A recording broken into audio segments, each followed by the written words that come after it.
is Channel 2 News at 11.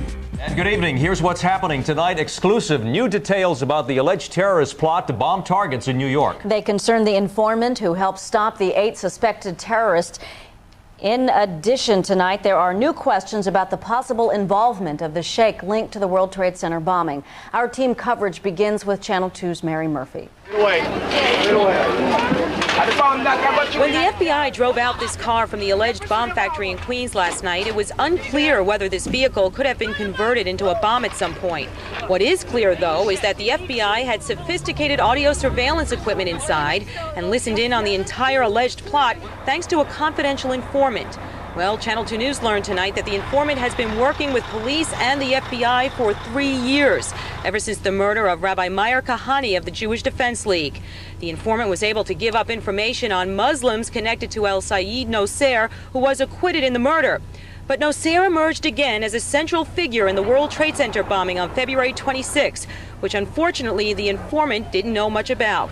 Channel 2 News learned today that a New York City police detective who works inside the Joint Terrorist Task Force was instrumental in getting the confidential informant to cooperate. Apparently, the informant, a devout Muslim, walked into the task force because he was very upset by the World Trade Center bombing and all the death and destruction that was involved with it. The informant agreed to infiltrate an alleged terror cell and also secure an office next to the garage that allegedly was converted into the safe house for the conspiracy. We're told at times he was petrified. Also today, the New York Daily News made a further connection between 5 Sudanese nationals who were arrested in the plot and 1 African-American Muslim from Brooklyn. This At-Taqwa Mosque was mentioned as a possible meeting ground for fundamentalists who were interested in a holy war. But this caseworker for the Child Welfare Administration says he never noticed any radical activity. From what I could see, they stabilized the community because we had a lot of problems with drugs, drug dealing, and they've cleaned it up basically. So we haven't had any known problems with them. The Muslim suspect from Brooklyn, known as Abdul Rashid, received this letter from a friend after the FBI came by their apartment on Thursday morning. Quote, "We have an extreme emergency. FBI was by very early this morning and raided apartment."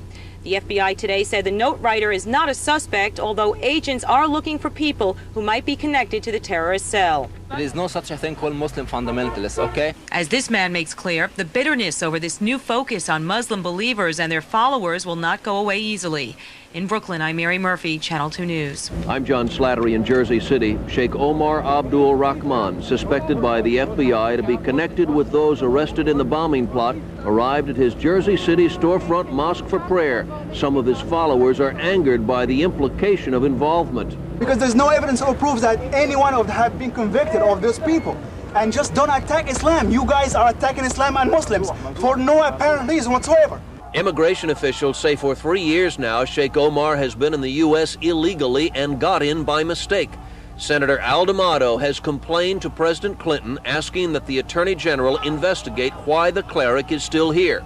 Sheikh Omar entered the U.S. in May of 1990 on a tourist visa from the Sudan.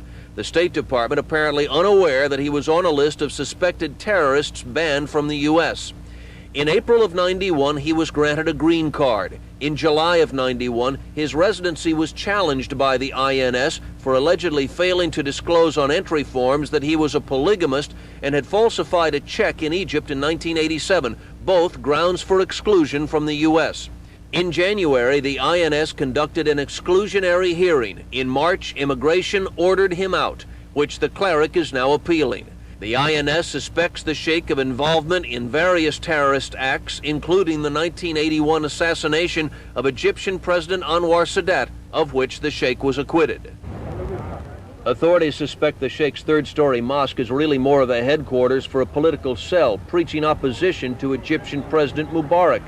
The Sheikh denies connection to any bombing plot, saying he doesn't even know those arrested, except for one, Sadiq Ali, the alleged ringleader, whom Sheikh Omar says was his translator. It's reported that it was Sadiq Ali who translated for the cleric at last week's news conference that blasted Mubarak. Sheikh Omar's immigration appeal could take several months to play out. Even if he loses, he can appeal again to a federal judge, and that might buy him more time. In Jersey City, John Slattery, Channel 2 News. The investigation into the terror plot is stretching halfway around the world to the small African nation of the Sudan. 5 of the suspects in the case are Sudanese, and there are also reports linking Sudanese diplomats to this alleged conspiracy. This is causing fear of a backlash among Sudanese Americans. We hope that the American public opinion will not conclude that the Sudanese are source of terrorism. Tonight in the Bronx, officers of the Sudanese Society of New York and New Jersey, fearing retribution, condemned any type of terrorism. They would not speak to a possible motive for their 5 arrested countrymen, except to say some Sudanese are frustrated with U.S. policy in the Middle East. If these individuals happen to be guilty of whatever has taken place, they should be brought to justice and they should be punished according to the law. Tonight, the FBI is also investigating whether 2 Sudanese diplomats allegedly offered to supply the 5 Sudanese terrorist suspects with diplomatic license plates so they could smuggle a car laden with explosives into the UN garage. Tonight, Sudan's UN ambassador rejects the idea. I deny it flatly and categorically. In 1991, Sudan became an Islamic state under the force of a military dictatorship, a country that is in a state of Cold War with neighboring Egypt, and a country that perhaps has more than a coincidental connection to terror right here in New York.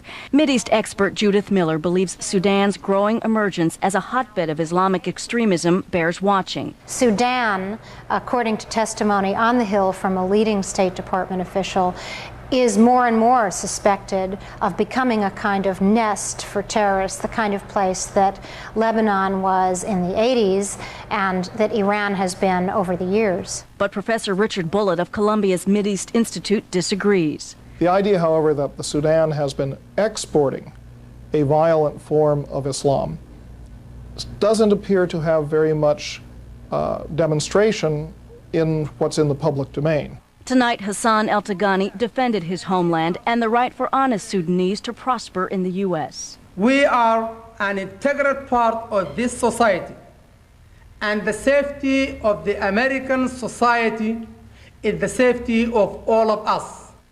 Tonight, federal authorities say several more suspects in the bomb plot are still at large. However, authorities discount any danger. Ernie? All right, we have this breaking story just into Channel 2 News tonight. A Britsh Airways jet en route from Kennedy Airport to London has made an emergency landing in Bangor, Maine because of a suspicious passenger on board.